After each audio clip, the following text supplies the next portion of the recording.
আসলে কি আমাদের আরো অনেক উঁচুতে যাওয়া, আমাদের সব কিছু জীবনে চলার ক্ষেত্রে যে শিক্ষার দরকার সেই সব কিছু অর্জন করা, কিন্তু নৈতিক শিক্ষা খুবই দরকার। আমরা এখন সেটা ভুলেই গেছি যে বড়রা যখন এখানে বসে থাকে আমরা উঠে কাটতেছি, আমাদেরকে বসতে হবে, আমাদের বসতে হবে, কিন্তু আমরা তো এগিয়ে যাবো, আমাদেরকে আগে কি করতে হবে, উঠে তাদেরকে সিট দিতে হবে, তাই তো? তো আজকে আমার খুব ভালো লাগছে এখানে এসে 60তম বর্ষ উদযাপন করছে তোমরা। তো আজকে আমাকে বলা হয়েছে কিছু কথা বলতে নারীদের ক্ষেত্রে, কিন্তু আমি সব প্রথমে বলছি সবাইকে, নারী পুরুষ, আমি যে বলেছিলেন যে সবাইকে এক হতে হবে, নারী পুরুষের ক্ষেত্রে কোনো কথা নেই, সবাই ফ্লাইট চালাচ্ছে, তারপরে প্লেন চালাচ্ছে, ড্রাইভার হচ্ছে সবাই, কিন্তু তার মধ্যে ভেদাভেদ নেই, তাও এখানে রয়ে গেছে কিছু কিছু ভেদাভেদ।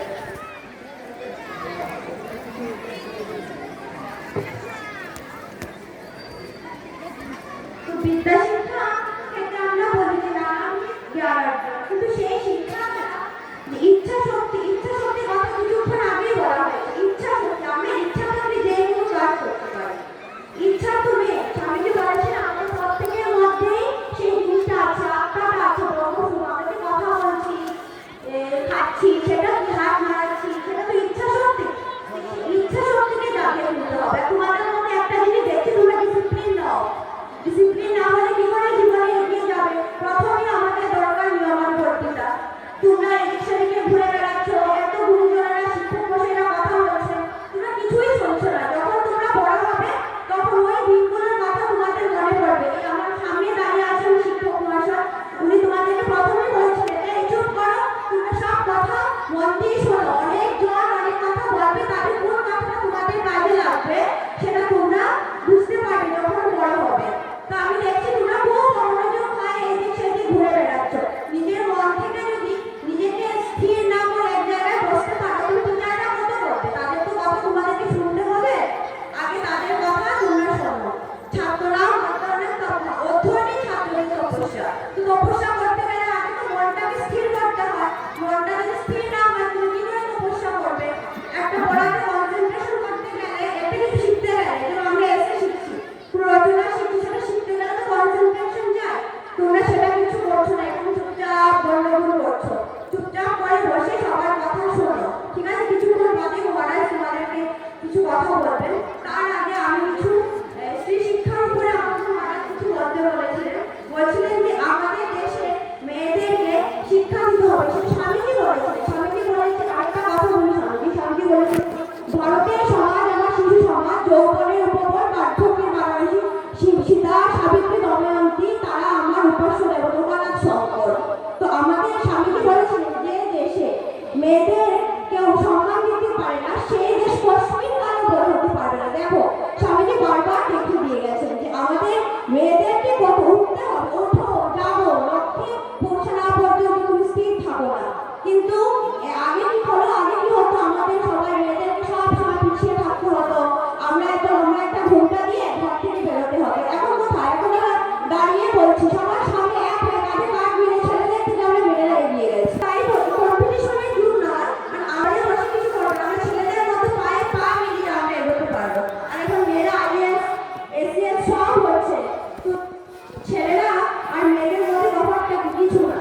তাই বলছি দেশের স্বামীজি এটাও বলেছিলেন যে আমাদের দেশে শিক্ষার খুবই দরকার, প্রত্যেকটা গ্রামে গ্রামে তোমরা স্কুল করো, সেই অবৈতনিক স্কুল করো, সেটাতে কি হবে, প্রত্যেকটা লোক শিক্ষার আলো পৌঁছবে, প্রত্যেকটা ঘরে ঘরে গ্রামে গ্রামে প্রত্যেকটা জায়গায় যে শিক্ষা, যেখানে শিক্ষা নেই সেসব অন্ধকার। শিক্ষা যদি না থাকে, শিক্ষার আলো যদি আমাদের মধ্যে না থাকে, আমরা কি করবো? আমরা সমাজ করতে পারবো না, আমরা গালাগাল দেবো, আমরা এটা করবো সেটা করবো। শিক্ষাই তো আমাদের জীবনের মেইন প্রায়োরিটি। তাই স্বামীজি বারবার এই কথাটাই বলেছেন যে তোমরা একটা স্কুল করো, জায়গায় জায়গায় গিয়ে সেই স্কুলের মধ্যে তোমরা পাঠদান শুরু করো। বিশেষ করে মঠে সন্ন্যাসীদের ক্ষেত্রে সেটা স্বামীজি বলেছিলেন যে তোমরা তো সন্ন্যাসী, তোমাদের কাজ কি, তোমরা পাড়ায় পাড়ায় যাও, স্কুল করো, সেখানে তোমরা শিক্ষার আলো দাও। যারা চাষা, দিনমজুরি, তারা তো লাঙ্গল চাষ করছে, কিন্তু ফিরে এসে তারা গাছের গোড়ায় বসে তোমরা যদি কিছু পাঠদান করো তবে তারা শিখতে পারবে। তোমরা যদি বোলপুরে গিয়ে, অনেকেই হয়তো গেছো বোলপুরে,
নিচ্ছি। তো সেটা যদি গাছ না থাকতো কিভাবে বুঝতাম যে সেই গাছটার মধ্যে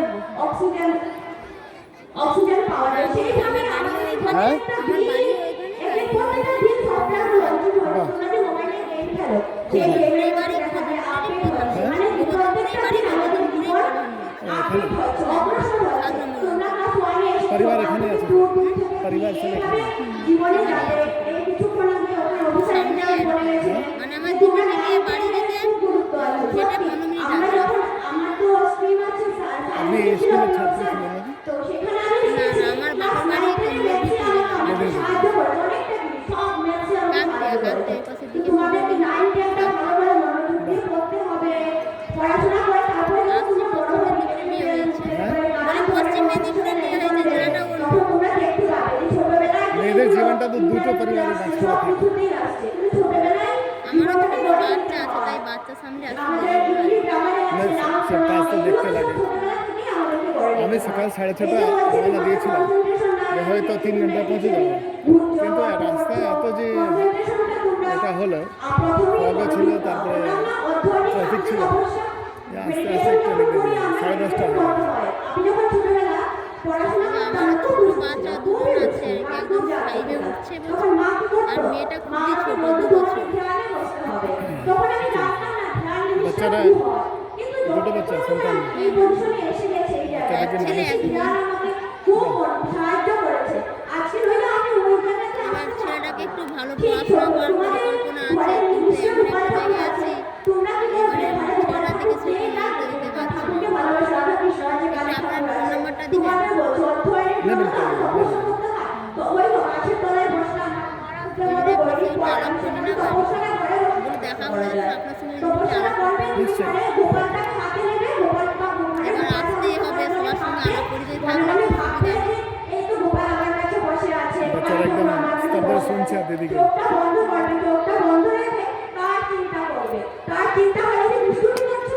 বাচ্চার জন্যই তো সব কিছু, বাচ্চাদের জন্যই তো সব কিছু। বাচ্চাদের শিক্ষার আগে দেখাতে হবে। এখন মানে কিছু কিছু জায়গা আছে শিক্ষার আগে খুব কাস্টে নিচু কাস্টে যারা, তারা এখন ঠিক মতন শিক্ষার আলো পায়নি।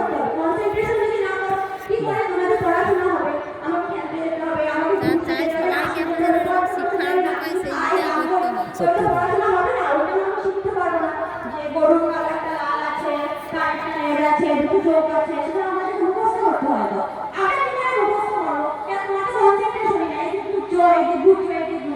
এটা হবে না। তাই ঘরে গিয়ে আজকে থেকে যদি আমি তোমাকে দিদি হই, ঠিক আছে, আমি কোনো বড় মানুষ না, আমি এখনো পড়ালেখা করছি। তাই ওই কথাটা মনে রাখবে যে একটু যদি আমার কথা ভালো লেগে থাকে, জানি এমন বিশেষ কিছু বলছি না, যে তোমরা তোমার ছোট ভাই বোন, কি বলবো, তোমাদেরকে বেদান্তে কথা বলবো না, তোমাদের সাথে খেলে হাসি করে মজা করে ওইভাবে তো তোমাদেরকে বলতে হবে। অত বড় বড় কথা তোমাদের মাথায় যাবে না। ঘরে গিয়ে আজকে থেকে ওটা ভাববে যে আমাকে সন্ধ্যার সময় ঠিক ভালো পড়াশোনাতে যখন বসবো, খেলাধুলা করে টিউশন থেকে এসে আমাকে আগে ধ্যান করতে হবে। ধ্যানটা কি? আমার ঘরে যেহেতু গোপাল ঠাকুর থাকবে, আমার মা বাবা একটু বুড়ো হয়, নিজের মায়ের মনটাকে মনে রেখে স্থির করে প্রথম দিন 5 মিনিট 1 মিনিট 2 মিনিট এইভাবে করে প্রকাশ করবে। ওইভাবে যখন নিজের মনটাকে নিজের বসে নিয়ে আসবে, তখনই চঞ্চলা কিছু থাকবে না। কেন এখন তো বুঝতে পারছো না, এই জীবনটাই আমাদের মূল্যবান সময়। এই সময়টা যদি পেরিয়ে যায় আর আমরা পাবো না। তাহলে প্রত্যেকটা তো আমাদের জীবনের শেষ আছে, তো এই লিমিট আছে, এই লিমিট যখন চলে যায় সেটা আমরা কিছুই করতে পারি না। তাই সব সময় ওটা মনে করো, এখানে যে টিচাররা তোমাদেরকে শিক্ষা দিচ্ছে তারাও কিন্তু ওইভাবেই ছিল। আজকে ওনারাও এইভাবে, আমরা যখন ছোট ছিলাম আমরাও এরকম অল্প স্টেডিয়ামগুলোতে যেতাম, স্যার টিচার লাইন ধরে নিয়ে কি হতো, সেখানে এরকম স্পিচ হতো, সেগুলো আমাদেরকে শুনতে হতো। সেগুলো শুনে আমরা বাড়িতে গিয়ে বললাম, কি কথা বলা হয়েছে এখানটাতে, না বাচ্চাদের ওই আন্দোলনটা হয়েছে, তো তুমি আজকে দিনে সেই কথাটা শিখে এসে কি করেছো, তার জন্য তো শ্রুতির দ্বারা অন্ধরা তারা তো চোখে দেখতে পায় না, কিন্তু রেলপুরে ব্লাইন্ড একাডেমিতে গেলে দেখবে তারা কি সুন্দর গান করে। কেন? তাদের শ্রুতি আছে। তোমরা যদি অনেকে আছে, তোমরা কেউ পড়াশোনা করো না, আমার তো ভালো লাগছে না, আমি মেডিটেশন করছি, তুমি আমাকে ওই পাঠটা পড়ে শোনাও। অনেক সময় মা হয়তো সবাই এখন মোটামুটি পড়াশোনা জানে, আগে তো সবাই পড়াশোনা জানতো না। এবার আমার ঠাকুমা তো পড়াশোনা করতো, আর আমি গল্প শুনেছি তারা যখন নিয়ে আসতো পিয়নটা তখন আমি কিছু করতে পারতো না। ও কার কাছে কার নামে চিঠি এসেছে একটু পড়ে দাও। তো এই জিনিসটার জন্য স্বামীজি বলেছে যে শিক্ষার আলো পৌঁছে দাও, প্রতিটি ঘরে ঘরে শিক্ষার আলো পৌঁছে দাও। শিক্ষার আলো যদি না থাকে আমাদের জীবনের উন্নতি হবে না। তো তোমাদের ওইভাবেই করতে হবে। আজকে প্রজন্ম, সামনে পরবর্তী জেনারেশন, তোমরাও বড় হবে, তোমরাও ওইভাবে বিভিন্ন জায়গায় যাবে, স্পিচ দেবে, লেকচার দেবে। তো স্বামীজির কথাটা তোমরা পড়বে। কিছুদিন পরেই তো 12 জানুয়ারি আছে, দিবস যেটা বলা হয়, কিছুদিন বাদেই সেটা 12 জানুয়ারিতে। তো স্বামীজিকে একটু যদি পড়া তুমি জানতে পারবে, স্বামীজি লেটার্স অফ বিবেকানন্দতে আছে স্বামীজি আমাদের দেশের জন্য কি করে গেছে। প্রত্যেকটা লেটার্সে আছে যে উনি আমাদের দেশের জন্য বারবার বলেছে দেশ মাতৃকার জন্য বলিদান করো, দেশের জন্য বলিদান চাই। তো তোমরা বলিদান করতে বলছি না, অপরের সাহায্য করো। আমি যদি নিজে ভালো মানুষ না হবো, অপরের মঙ্গল সাধন করবে কি করে? আমি তো নিজে ভালো মানুষ হতে হবে। পড়াশোনা জানলাম, লক্ষ টাকা ইনকাম করলাম, সেটা ভালো মানুষ নয়। আর মনটাকে ভালো করো। যে টাকা ইনকাম করবে তার জন্য পড়াশোনা করছে না, টাকা তো সবাই ইনকাম করতে পারে। টাকা ইনকামের তো কোনো যে কোনো কেউ যত জুতা সেলাই করছে সেও ইনকাম করছে, সেটাতে কোনো কথা নেই। কিন্তু আমি তোমাদেরকে ভালো মানুষ হতে হবে, মান ঘুষ হতে হবে। ঘুষ যদি না থাকে, এই যে বললাম বড়দেরকে সম্মান করা, এই নানা অনেক কথা আছে, কথার তো শেষ নেই। আমি কোনো টপিক্স নিয়ে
তো সেটা আজকে আর বলছি না, কারণ তোমাদের ক্ষেত্রে এটা সম্পূর্ণ নতুন।